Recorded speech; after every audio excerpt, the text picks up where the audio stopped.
Most bettors lose because they don't understand one simple truth. The NFL market is sharper, faster, and more efficient than any other sport.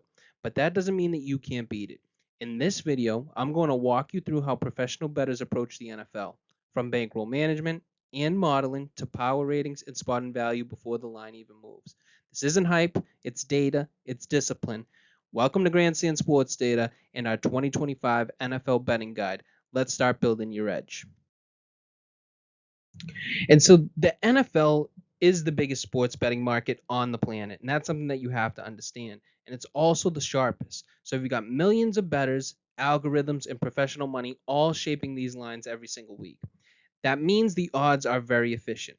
Now, you're really going to find a line that's just flat out wrong, but that's not a bad thing. In fact, your entire edge is better comes from spotting those tiny inefficiencies that the market misses. That's where professionals make their living, not by guessing, but by identifying where perception and probability don't line up. All right, so now that you understand how efficient the NFL market really is, let's talk about how we actually find those inefficiencies. Everything is going to start with your research process, and there are three core ways to spot edges in the market this sharp. Number one is going to be market analysis, number two, technical analysis, and then number three, fundamental analysis.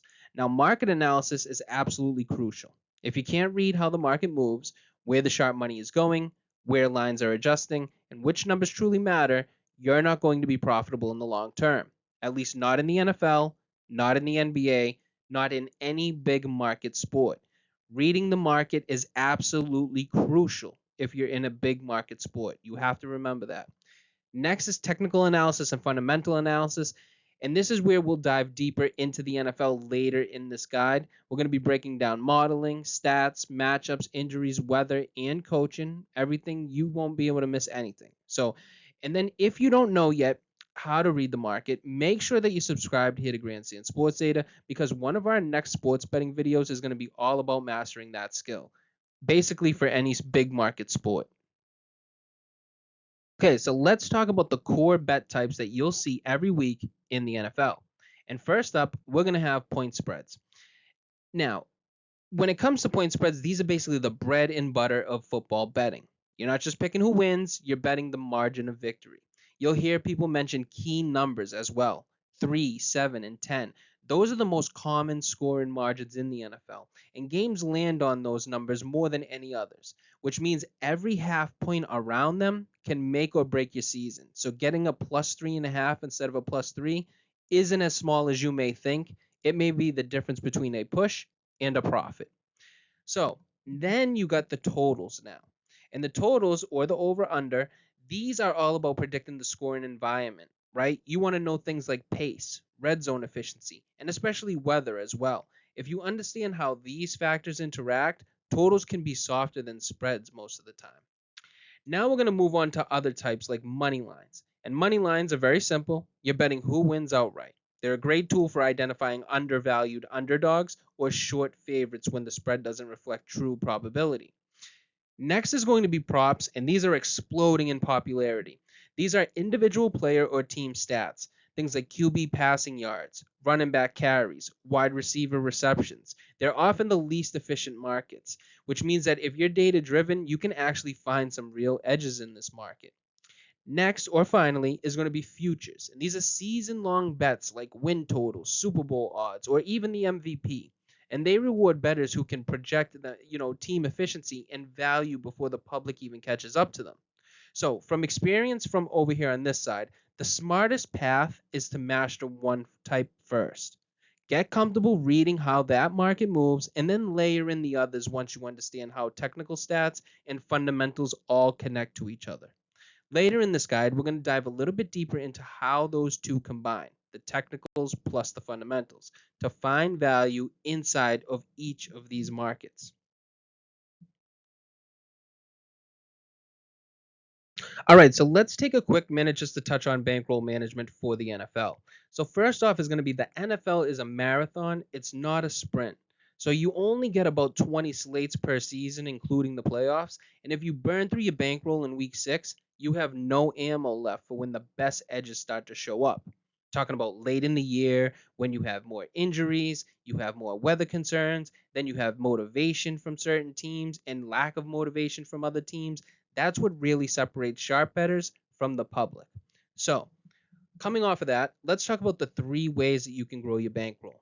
It's going to be passive income, making deposits, and then finally, maybe the most important is winning. The first one, passive income, you want to keep your funds in a high yield savings account. But how much you hold there depends on your style. For example, if you're a sniper bettor, you're firing on just a few high confidence bets per week, you may want more cash in that passive income, that high yield savings account, because it's going to grow even if you lose, and it won't affect that. I mean, the money that you have in the bookmakers accounts will affect that, but the funds you have in your high yield savings will not be affected. Now, if you're a volume bettor, you may need more access to your funds more quicker, which means you may keep less in the high yield savings and more in the bookmakers accounts. Now, let's move on to deposits. And deposits, they should only come from money that you've already budgeted for entertainment or investing, never from chasing losses. Next is going to be winning, and that's probably the true way to grow your bankroll, but just don't let the number ones and number two slip away from you. Passive income is really going to help you depending on the rate of return that you get for your high yield savings account. I want to say about this time right now. Now, this is not financial advice. It is just for educational purposes only. And I would say a high yield savings account around this time is at about 3.5%. So that's good enough to grow. Making your deposits is obviously due to your personal finances. Not much that I can say about that, but then winning is something that you're also going to need to do. So those three are going to be more crucial to you growing your bankroll than anything else. Now, let's start with the rules that you need to have in place. We preach this throughout the channel, right? You want the 5% and 15% rule that's going to keep you alive in this game, and it's never going to be risking 5% on one single bet and never risking more than 15 on one single week. And when I mean by one single week, I'm talking in NFL sense, meaning never have 15% of your bankroll tied up in week one, never have more than 15% of your bankroll tied up in week two, and so on and so forth. That's what I mean by that. Now, for a sniper, that might mean that 1 to 4 bigger plays, at 3 to 4% each. Because why? You can get away with, those smaller plays. You only have 1 or 2, maybe even 3 or 4 in 1 week. So you can get away with going 3 or 4%. Now, a volume bettor, he may have 15, 16, 17 plays. Then you're going to have to go in the 1% or even fractional, where you go maybe 0.5% in terms of it all depends on how much that you are betting.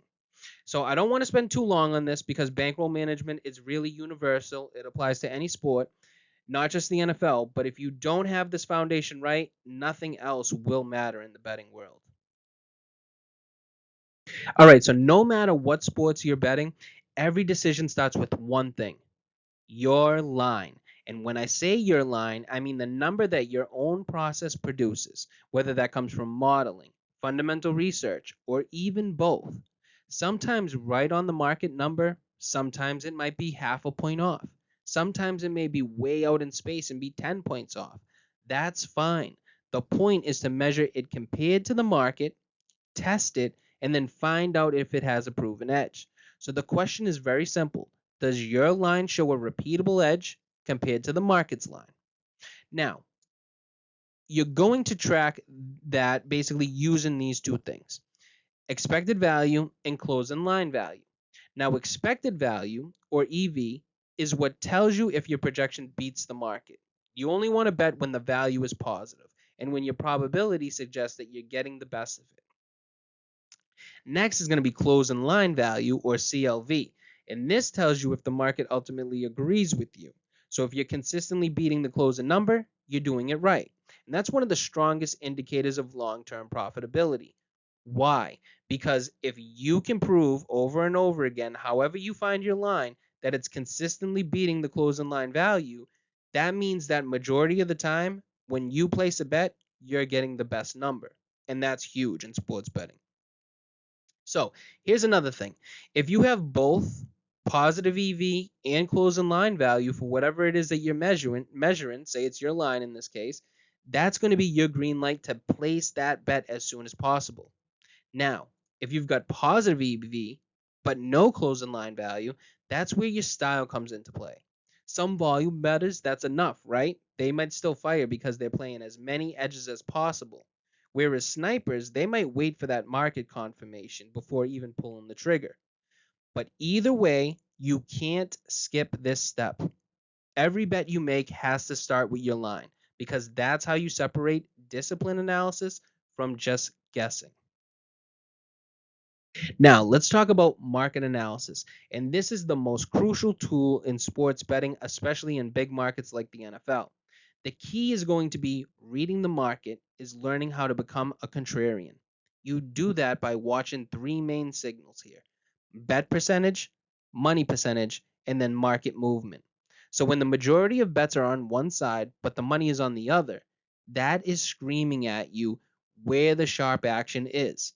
Combine that with line movement, and you start to see where professionals are shaping the market. But here's the thing: not every move is sharp. You have to track where the move originated. Some shifts come from syndicate action, others come from public money chasing headlines. Learning to tell the difference is what separates real market readers from casual bettors. So you're going to see some common market overreactions every single season, maybe even every single week. Number one is going to be prime time blowouts. This leads the public to overvalue teams that just look dominant on national TV. But remember, it can work the other way as well. What about the team that got blown out? Now the public thinks that that team automatically sucks when that's not necessarily the case. Next will be quarterback injuries, and this gets overadjusted when coaching and scheme can often offset that loss. Think about if, say, Alex Smith when he started with the Kansas City Chiefs and there was a drop off to a rookie Mahomes. Yes, Mahomes wasn't Mahomes yet, but think about that drop off. It wasn't a precipitous drop off, whereas the drop off now from the Chiefs goes from Patrick Mahomes to Gardner Minshew. You get what I'm saying? Now let's move on to early records. And this is like the overvalue, the overreactions galore. A team will likely start 3-0, start against basically these weak opponents, and everybody's like, oh, this is the next team. This is the next team. But that makes them overpriced really, really fast. And then the market starts to catch up to them. Got to be careful of those teams early in September and October. And of course, the final one is going to be those media narratives. The public gets way too caught up in ESPN, FS1, or even those podcasts that are built for clicks. They all distort perception. Remember, they're in the entertainment business, not the prediction business. You have to remember that. Next, for some of my advanced bettors, I need you guys to also look for some arbitrage or middling opportunities, especially around some key numbers like 3 and 7. NFL lines land there, very, very often, and that these plays can lock in profit and also reduce risk when timed correctly.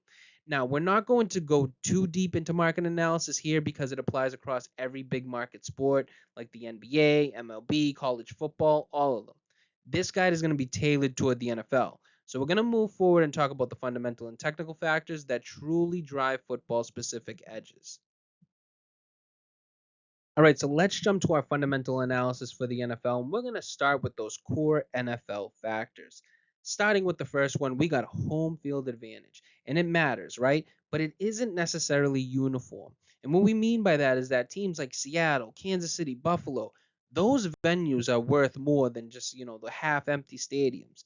League wide, we found out that the averages, I want to say since the pandemic, has been about a 2.5 point home field advantage. We will bump those up a little bit slightly to 3.5 for those true home edges that we talked about. And then also dome teams, because dome teams show a significant home field advantage more than teams that play outdoors. So that is something to keep an eye out on. But just averages and historically, it is about 2.5 points. Next, we're going to move on to matchups. And these are where styles collide, right? Think about scheme versus scheme. How well do spread RPO offenses work against, say, Tampa cover 2 defenses? You want to take a look at those, make some notes of those, and that will give you some historical data to work on. Next, look at some coaching tendencies, right? Those can be huge, like fourth down aggressiveness from Campbell in Detroit. Also, early down passing rate, pace of play that teams play at. That's going to be huge for if you're doing totals with overs and unders. Next, I want you guys to look at unit versus unit. This is huge too. This can be offensive line handles the opponent's pressure rate. You could see we have offensive pressure percentage and versus defensive pressure percentage. We think those are huge. Those were instrumental in handicapping the Super Bowl. We saw the Eagles front seven and their pressure rate compared to Kansas City's offensive line pressure rate, and that basically gave you the answer right there. So that those are huge numbers. Teams who control the line of scrimmage are better than teams who cannot. So please have those stats in your analysis if you are checking any of the three main bet types. And when I say three main, I'm talking about spread, money lines, and totals. Finally, we're going to finish with the head to head, and these can be huge, right? These are huge, I want to say, for maybe prop betting, or even if you're doing the three main types and there's an injury. You want to know that drop off from one wide receiver to the other, and then who is he lining up against on the other side of the field. Those can be huge for, just like I said, the three main bet types and props. Now, moving on, we got player quality. And you can break this down into two different levels. You can break this down into a team level where there's a rating for the team. And both Madden and Pro Football Focus do this at a team level. And they also do it for a player level, which means they give an individual number to each player. And those can be huge for just that last thing that I was talking about when it comes to matchups. You can match up the rating from your wide receiver against the rating for the cornerback he's going up against. And you can play around with those as much as you want. But those little things can help your edge. Next is going to be injuries, and these drive more line movement than any other fundamental here. You have to remember that not all injuries are equal, though. Quarterbacks, left tackles, cornerback ones, and then kind of cluster injuries like a whole offensive line, going through it. Those are going to be premium and something to watch out for. As a baseline probability, I want to give you some metrics since the pandemic. So a player listed probable since the pandemic has played approximately 90% of the time. A player that has been labeled questionable has only played approximately 30 to 35% of the time.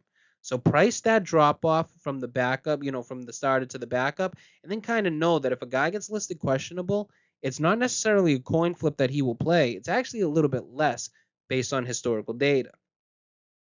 Next, we're going to move on to rest. You want to look at short weeks, maybe versus a team with extra rest, maybe rest differentials late in the season, and also those bye weeks that give the team that fresh legs. Those can be huge.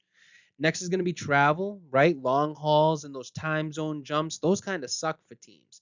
You want to use a couple of metrics. Here at Grandstand Sports Data, we use 620-mile rule. You can use anything that you want. Try to get a number on most of these so that way you can implement them into your model or power ratings. And we'll touch on that a little bit later in the video as well. So don't worry about that.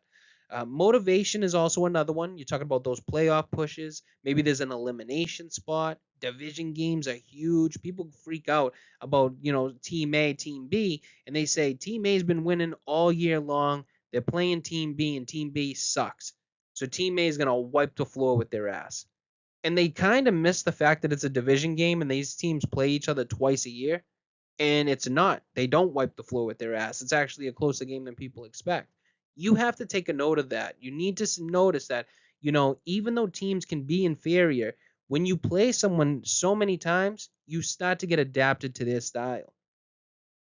Next is going to be, or I'd say finally, is going to be situational angles. And these are some of the ones that we've come up with here, like favorites on a high total. Those tend to cover more in some of those, explosive games.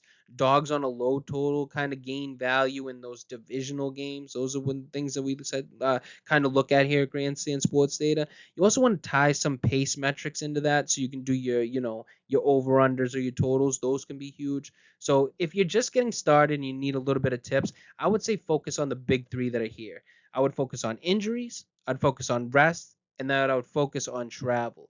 But always implement your home field advantage somewhere into your metric. That would be number one. But then, just like I said, next should be injuries, rest, and travel. No negotiations.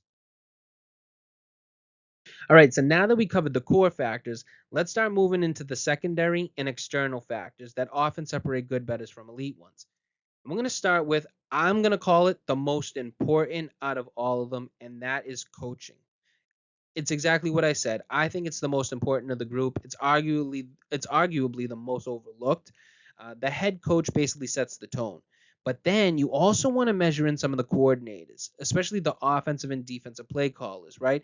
They're going to dictate matchups. And then if you're handicapping them in the preseason, you can line them up with the new talent that they've acquired over the season and kind of spot those teams that could potentially be good that no one else sees. So that could be huge in your handicapping. Next is kind of chemistry and mentality. And this is the human side of handicapping, right? It's how locked in a team basically is. Whether the locker room has the buy-in or the players have quit on a coach basically mid-season. You'll really find this in stats. It's about watching body language, watching those press conferences, even keeping tabs on some of the beat reporters of each of the teams will give you a good sense. Next is going to be schedule spots. These are one of the most powerful situation edges in the NFL. You want to watch for those look ahead games.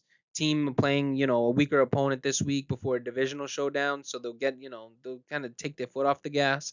You also want to look for sandwich spots. This is when you basically have a non-conference matchup, this week or in between two big conference matchups. So you kind of take your foot off in the gas on that non-conference matchup. So those teams can kind of come out flat, and the line usually doesn't reflect that. Now we're going to move to the external NFL factors. The number one is going to be weather, and this is the big one. It's a big one for, I would say, totals bettors because wind is the total killer. Anything sustained over 15 miles per hour or more can drastically change game flow, especially for totals and kicking props. Snow and rain, they do look dramatic on TV, but just according to the numbers, they don't impact scoring nearly as much as people think.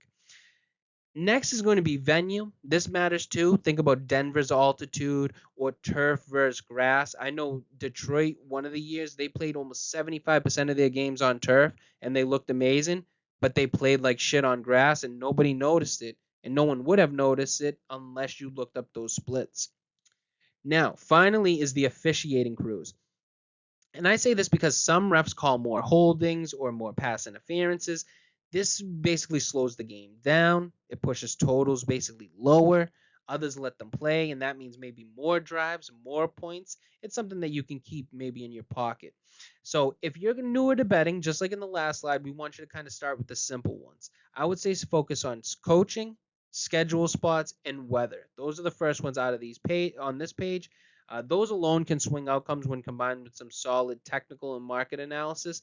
But once you understand how these factors behave, start testing them, start tracking them, back test older ones as well, like log the results and record into your record keeper, and then assign point values. That's going to be huge here because if you can assign a number, you can start running them into your model and then just having one place where you can basically have everything. So that's how you turn these fundamentals into a repeatable edge and not just that gut feeling. All right, so we're jumping over to technical analysis. And the first section for technical analysis that we're going to touch on is modeling, right? And modeling is finding advanced stats that correlate to your bet type. And that's exactly what we're going to show you here on this slide. We're just going to pop up the bet types and we're going to show you which ones correlate. Now, what you need to do on top of this is when you have these stats, I need you to do something called a Monte Carlo simulation. And think of it like this. You want to do it if these two teams played 10,000 times, what would be the most likely distribution of outcomes? And then from that, you can translate it into your spreads, your totals, win probabilities, maybe even your prop bets. That's exactly what you want to do.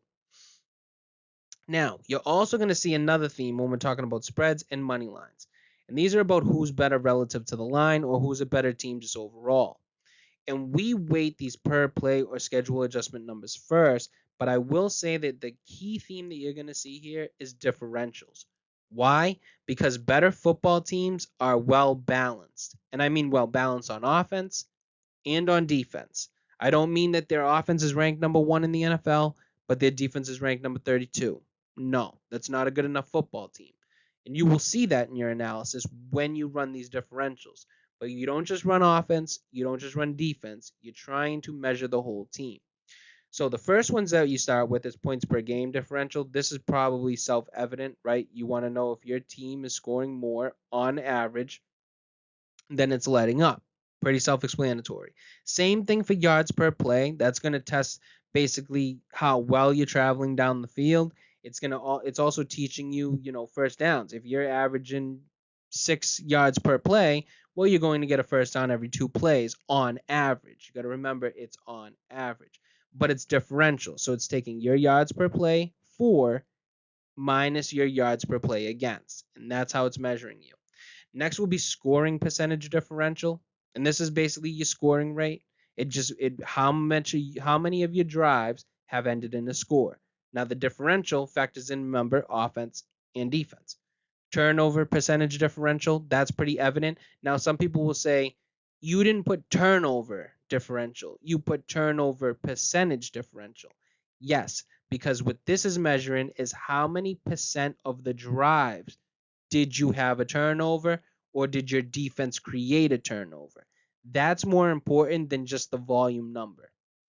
Next is going to be passer rating differential, and this is huge for futures. We'll get into it a little bit more when we touch on those, but this is a huge telltale sign of telling the future in the NFL, especially in today's NFL, when the passer is I don't want to say it's king. I don't want to speak like that, but it's very close to it.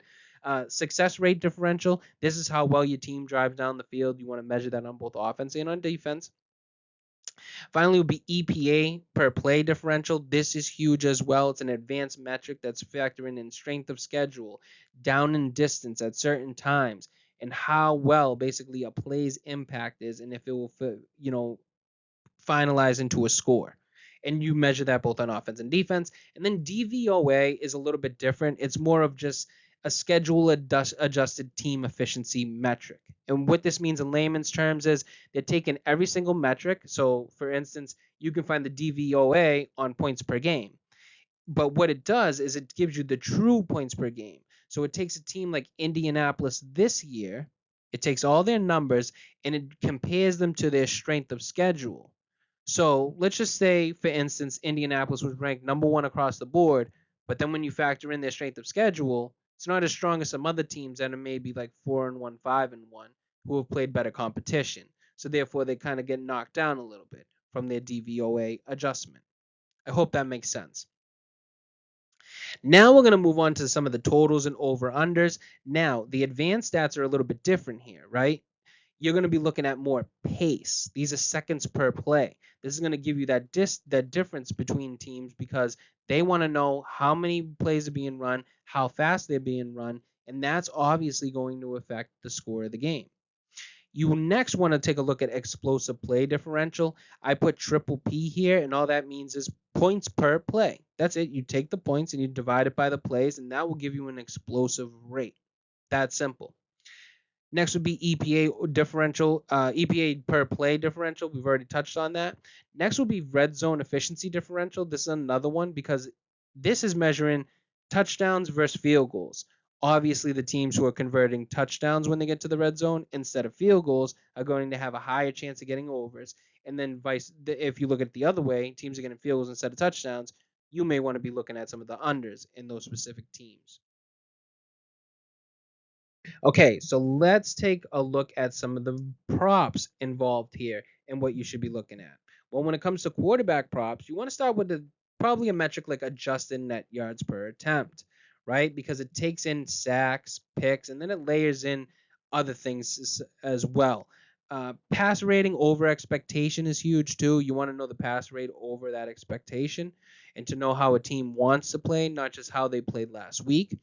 Next, you want to add in that pressure to sack percentage to see pressure actually turns into drive killers for that quarterback. That's going to be huge. Running back props, you're going to be looking at volume and contact quality. Maybe rush share percentage tells you if a back owns the workload. Yards after contact tells you whether he creates his own yards regardless of the blocking. That's going to be huge and basically a talent metric for the running back. Next would be wide receiver props. Think targets and depth, like target share, air yards percentage. These basically show the intent in the role. Cross it with the opponent's coverage grades, and this can be zone funnel or man with a physical cornerback that disrupts the timing. All of these things can be factored in. Next would be tight ends, and their role clarity basically, helps you with that. Do they get huge red zone target percentage? That gets you paid, but only if he's running routes. That's why I track snap percentage as routes versus blocking. A 75% snap tight end who blocks on half of them is basically a trap. He's not showing you those, wide receiver numbers that you will need. Next would be futures. You can look; these are win totals, divisions, Super Bowl, MVPs, and you're projecting staying power, right? I lean on EPA per play differential for most of these futures, but remember, net yards per play is huge. This ties in the Pythagorean win expectation as well. It relates very closely with that. Passer rating differential is a championship tell historically. So over half of the champions were top two, and then nearly all were top 10. And when I say all, I'm talking about NFL champions. Understand that, not Super Bowl champions. So nearly all NFL champions dating back to the 40s finished in the top 10 in passer rating differential. That is something that you have to carry with you and look into, especially if you're in the futures market. Next would be adding in DVOA for that schedule context. That can be huge as well. Kind of want to leave you with a few extra tips before we leave you with the modeling, right? We want you to weight recent form, but don't ignore the whole season. So if you've seen our content, we have graphs on each of the teams and measured their moving averages after about 4, 8, and 12 games. That's going to be huge for you. See where they're trending. Also, remember the model is a tool to price your line. So you want maybe greater than 1.5 point edge on spreads, and then maybe 2 to 3 points on totals before you even think about betting. Next, I would check fundamentals in the market. The model tells the story, but the market tells me when to act. That's huge. Next, framing. That's going to be the next question is framing. How far back do I go for my data? That's a huge question. Some of the error adjustments, I would say use modern numbers. We at Grandstand Sports Data, we like going back only about 5 years. So, but going too far back can have you factor in numbers that don't actually affect the game. And that would kind of lead us to our last point when it's talking about find predictive metrics and not necessarily outcome stats. Like EPA per play is a predictive metric, success rate is a predictive metric, pressure rate is a predictive measurement. But things like rushing yards and time of possession, they actually correlate to some of the winning numbers. But you have to remember they already happened. And what I mean is that teams, when they're winning, they'll switch to the run, and that will help them have more rushing yards and more time of possession. So that's a causation. That's not necessarily a correlation. You're trying to find the stats that predict the future, not necessarily tell you already what happened. All right, so we've touched on the modeling. Now we're going to touch on the systems. And a system is a simple pattern of events that helps you make a more informed guess about a game's outcome. So you build these by combining the fundamental and technical factors that we've already been showing you. So think of it like this. Your record keeper is like your lab notebook, right? Every time you log a bet or you're tracking any type of factor, you're collecting that data. And then over time, you start to notice some certain combinations or even some patterns, and that starts to develop into a system. So let's look at a few examples. We'll start with a spread system that we like here. First, you're going to see this one, and you're just going to see dogs on a low total, blowout dogs, and divisional dog. So you're basically taking a team that satisfies all these factors and you're placing a bet on them. Some people may not think that this is anything. You're just throwing three pieces of crap against the wall and it means nothing. Well, let me dive deeper for you. So when you get a divisional underdog, so think about it, a divisional underdog coming off of a 10-point loss or a double-digit loss in a low total game of 45 or less, bet the dog against the spread. Now, I'm going to tell you why means more than just throwing crap against the wall. This is a textbook market overreaction, right? The public, they jump ship on this team because last week they got their ass smoked by more than 10, right? So then the line is going to inflate towards the favorite, whoever they're playing. But you got to remember, we talked about this earlier. That divisional familiarity and a low total in that game is going to keep the game much tighter than people think. So historically, that combo, as you can see over the last 2 years, has hit at 22.2%. I know it's just a small sample size, but the logic actually works here if you think about it. Okay, you're not sold on that. Let's take a look at a money line system. We got the favorites on a high total in the 620-mile rule. So when a team is laying points in a high total game of 45 or more, so it's basically the opposite as this dog's on a low total, right? And then the opponent had to travel 620 miles or more through the air.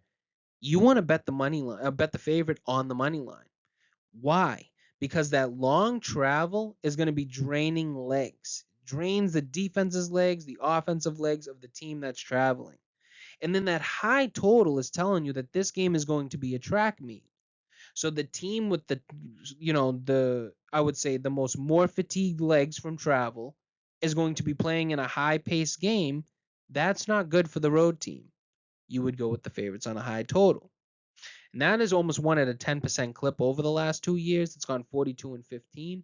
Both of them have gave you $5 and basically over 50 cents of profitability for every $1 bet for those two. But the big lesson here is that systems don't necessarily predict, okay? Just remember that. You want your line first, and these give you the information. So that they're probability enhancers, not magic formulas. You'll find the best ones by testing your own log data, not copying Twitter trends. You're going to want to track them, tag them, and back test them every time, every angle. And over time, your database will show you which patterns truly repeat, and that's where you're going to gain the sustainable edge. All right, so let's jump to the NFL power ratings now. So if you take anything from this presentation, I need you guys to remember this. Power ratings are non-negotiable. Whether you're fundamental bettor, whether you're a technical guy, stats, whatever, intrinsic, I don't give a shit. You need power ratings. Whether you're betting sides, totals, or even props. That's right, I said it. Props. Power ratings are going to be your anchor. They turn opinions into numbers, and that's exactly what we're trying to do here. So you got to remember, a power rating, it's just a numerical measure of a team or player strength that lets you make your own lines. It's not magic, it's math plus a little bit of judgment, and it's the foundation of every professional model out there. So let's start simple, right? Let's start with the core building blocks. We want win percentage, right? But a 5-1 team with an easy schedule isn't the same as a 4-2 team that's played contenders, right? So we want to factor in number 2, strength of schedule. That's going to be huge. That will help it out. Next is going to be margin of victory. And it's more predictive than just wins and losses, right? It's actually showing you how dominant or how not dominant a team is. And of course, just like we mentioned a few slides ago, home field advantage is also going to matter. Roughly, we called it about 2.5 points, but it depends on the environment, but you do need it in your power ratings. Next, we're going to give you the directions on what to add in right after that. You're going to add in your layers. We want you to go to those advanced stats. We just touched on this, right? Just a few slides ago, and weave those into your power ratings. Then you're going to do the same thing for your fundamental factors. Add those in as well. Remember, we told you, put some numbers on them so you can easily factor them into your power rating system. And I know some of you guys are going to say, well, you said model. Well, power ratings are a model. Once you build it, just like we're showing you here, it becomes your model. Now, the combination is what separates a hobbyist from a professional. That's what I want you guys to know. I want you to treat your ratings like living numbers. Update them weekly, ideally Monday or Tuesday, on your assessment days. We'll touch on that in a little bit later. But after that data stabilizes, we want you to make small logical adjustments, not emotional ones, and then finally use them to make your own line. You're going to compare your line to the sports books, and if you're off by about 1.5 to 2 points, that's when you look a little bit deeper. Sometimes you'll find value, other times you'll find why the market moved. Power ratings are going to be the foundation of disciplined betting. So they're tested, they're repeatable, and when you blend in those fundamentals and technical factors, they become your single most valuable edge. So this next part is going to tie everything together. It's going to be your bet selection process. And it doesn't matter whether you're betting spreads, totals, or props. The same process applies across the board. So Monday and Tuesday, we want you to know are your assessment days. This is when you take a hard look at your bankroll and your record keeping. You want to ask yourself, how was my performance last week? Did I win because of good process or just variance? Then update your unit size based on your current bankroll. Next, you're going to review your record keeper, and that's your map, right? It's going to tell you what part of your process is working and what's fallen short.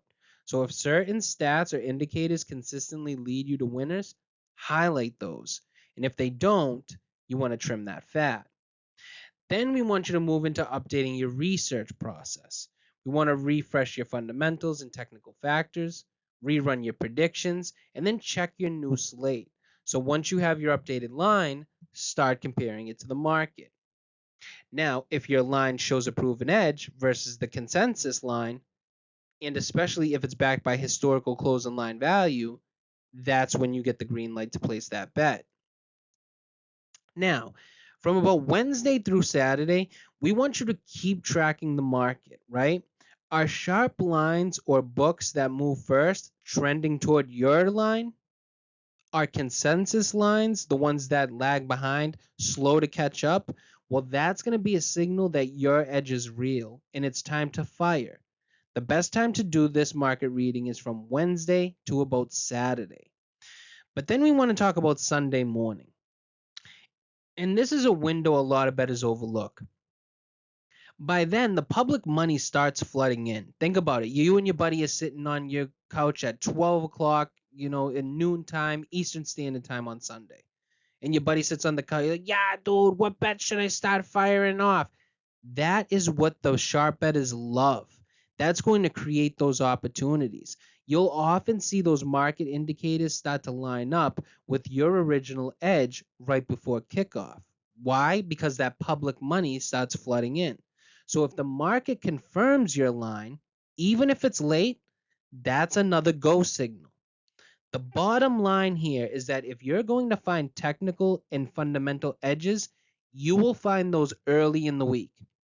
Then look for the market to swing in your favor towards your line from Wednesday to Sunday kickoff. So think about it like this: fundamentals and technicals early, and then the market late. All right, so let's take a look at the betting obstacles, right? There's betting obstacles in every sport. So no matter how sharp your process is, every bettor runs into the same two categories of obstacles. There's really four, but we're going to touch on two here. And that's the sportsbook's built-in advantage and then your own human tendencies. We're going to first start with the sportsbook's edge, right? And the first one is sharp info. They have this. They have odds makers. They move lines based on the professional money long before most bettors even notice. By the time that you're reacting to breaking news or public trends, they've already adjusted. That's something that you need to know. Also, they have records of all of us at the sports books. So they know who wins and they know who loses. And the ones who win, that money makes the line, it has bigger impact on the line. That's just that simple. Second is going to be in which the speed that the sports book works in, right? So the NFL moves super fast. A quarterback injury update, a weather shift, or a lineup scratch, this can change the line within seconds. So if you're late to the move, you're betting a worse number, which over the long run kills probability and then eventually kills your wallet. Number three is going to be market size. We've already touched on this a number of times. The NFL is the sharpest market in the world.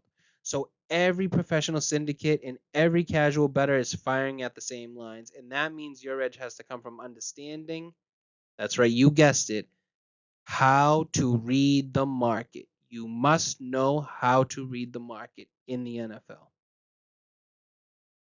Now we're going to talk about some of the human side. This is what I call the NFL tilt traps, right? These are the ones that basically suck and that we need to, kind of use ourselves to keep us grounded.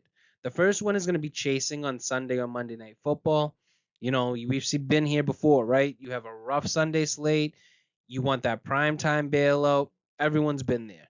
But that's when logic gives away to emotion, and emotion is going to be the enemy to your wallet. Next is the familiarity bias. You see your favorite team every week, you know the players, and then you feel like you understand them better than anyone, even the market. The truth, that's usually the most dangerous game to bet. Bias creeps in, and then you'll justify bad numbers because it feels right. No bueno. Finally, is narrative betting. This is where media headlines get into your head, like Team X is unstoppable, QBY sucks, this defense can't score anymore or stop anyone. Remember, the market already priced that in. If everyone's talking about it, the value's already gone. So the solution to all of this is that you need to slow down and verify. Before every bet, ask yourself, am I reacting or am I reasoning? So that's the more you can control emotion and understand where the sportsbook's edges are lying, the harder you are that you are going to be to beat. Okay, so let's keep it real for a minute. Most bettors don't lose because they don't understand football. They lose because they don't manage themselves. And these are the two next biggest categories of obstacles that separate professionals from the average player. We're talking about discipline mistakes and analytical mistakes. Let's touch on the discipline first. First, overbetting the board, right? Every Sunday, you've got about 13 to 16 games staring you in the face, and the temptation to have action on all of them is huge. But the pros know you don't get paid by volume, you get paid by selectivity. Two great plays are sometimes way more, have way more worth than just 10 coin flips. Next, you're ignoring line shopping, and this is a silent bankroll killer. If you're laying -3 when another book has -2.5, that's not just half a point, that's thousands of dollars in expected value lost over one season. So you're not a real bettor until you have multiple outs, and those are something that you need to have. Next will be abandoning the plan. So every bettor starts with the system until they get hit with a bad week, right? And then suddenly you're scrambling around, you're switching bet sizes, you're changing models, chasing losses. You're emotionally getting your ass kicked. And you need to stick to your framework. Your process, and I should mention your proven process, needs sample size before you can judge it. Now moving to the last one is not tracking your results. If you're not logging your plays, your edges, or your closing line values, you're betting blind. You can't fix what you don't measure. So tracking isn't busy work. It's how you learn where your real edge lies. If you're not doing these things, trust me, people, you will not win in the long run. I've seen it thousands of times. I've even made these mistakes earlier in my career. Now, on the analytical side, we've got some mental traps that even experienced bettors start to fall into. One of the things could be recency bias. This is overreacting to what just happened, right? A team blows someone out last week and then you instantly think that they're elite. Remember, every week is its own market and its own matchup. You don't know that yet. Next is confirmation bias. You find a stat that fits your opinion and you stop researching. Pros challenge their own bets. So if you can't argue against your own play, you don't understand it well enough to make it. So just don't do that. Next will be the gambler's fallacy. This is the classic "they're due" logic, right? The truth is, probability just doesn't reset just because a team's lost 5 in a row. There's no such thing as being due. It's just not. Next would be overvaluing small samples. 2 good weeks of data don't make a trend. That's something that you need to understand. So the best bettors wait for true sample size before adjusting their numbers. And then finally, we're going to go to the last one, which is not respecting variance, or in other terms, not accepting losing. Even the best bettors on earth, they lose 45% of the time. So if you can't handle variance, you'll never make it long term. The goal isn't to win every single week, it's to win every season. In some weeks, you may be taking a bad hit. So, anyways, master these and you'll already be ahead of 90% of the market because the real game isn't about beating the book. Sometimes it just comes down to beating yourself, and you don't want to do that.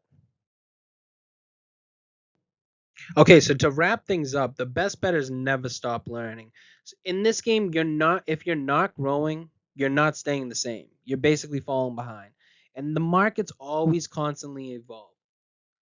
The data changes and the edges that worked 5 years ago, they might not actually hold up today. So continuing education isn't optional. It's going to be a competitive edge. Now, I want you to start with analytical sites. Places like Pro Football Focus, Football Outsiders, Pro Football Reference for statistics is huge, and then Next Gen Stats as well, right? These are going to be your raw materials. They're where you learn to think like a data analyst. They can help you spot inefficiencies before the market does. And then they'll also sharpen your technical and fundamental analysis skills from earlier slides using real numbers and not just opinions, right? That's going to be huge. Next would be get involved in betting communities, whether it's a forum, a Discord, or even Twitter. But you need to remember, don't just go to these jabronis who are giving picks and not necessarily teaching you about sports betting education. You want to learn how to make picks. We can all lose on our own. We don't have to go to some asshole to learn how to lose. Next, I want you to follow some team specific pages and beat reporters who provide accurate context and not necessarily hot takes. These are going to be huge for you, right? Because some of those beat reporters are going to be really, really quick or faster than national reporters when it comes to injuries or even just updates on injuries updates on injuries. Sorry. So just say if you're handicapping the whole league, that's the first thing that I would do is I would look for the best beat reporter from each of the teams. And when I say the best, you want him to be both um, not a full contrarian, but not also just rainbows and show ponies. You want him somewhere in the middle and he tells the truth about the team. So you don't want someone who's just, sucking off the team or someone who hates the team completely. You want something in the middle who's just going to give it to you, give you the right data and the right information. Next, I want you to visit handicapping sites like Covers, OddsShark, even Sports Betting Dimes to see how the market consensus compares to your own analysis. That will be huge. Expand your mind with books and podcasts as well. Don't just read about betting, though. Yeah, I want you to. I want you to read about sports betting. But when you're talking about football, you need to study football itself, right? You want to learn how GMs think, how coaches game plan, what makes elite schemes work. So the more you understand the sport, the better you're going to understand the numbers that drive the sport. Now, on the technical side, I want you guys to get familiar with data tools, even a basic grasp of Excel, maybe Python or R if you even want to get as hardcore as you can. That can take your analysis to another level.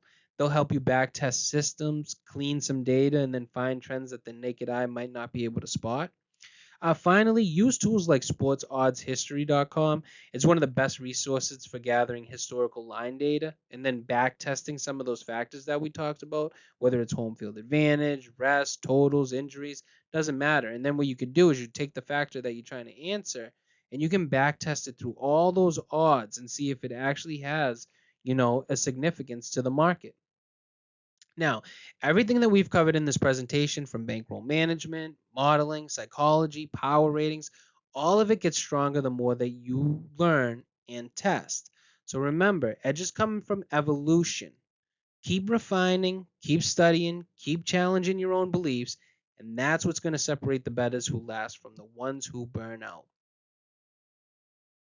So, if you made it this far, you're already ahead of most bettors because you're actually investing in your process, not just chasing picks. So, if you learned something new or this guide gave you better understanding of how to approach the NFL betting market, hit that like button.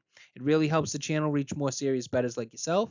Make sure to subscribe to Grandstand Sports Data and turn on notifications because we drop new videos every week breaking down real matchups using the exact systems and strategies from this guide. Drop a comment down below and let me know what part of your betting process you want to improve this season, and I might feature your question in an upcoming video. And as always, thank you guys for watching, and we'll see you in the next one.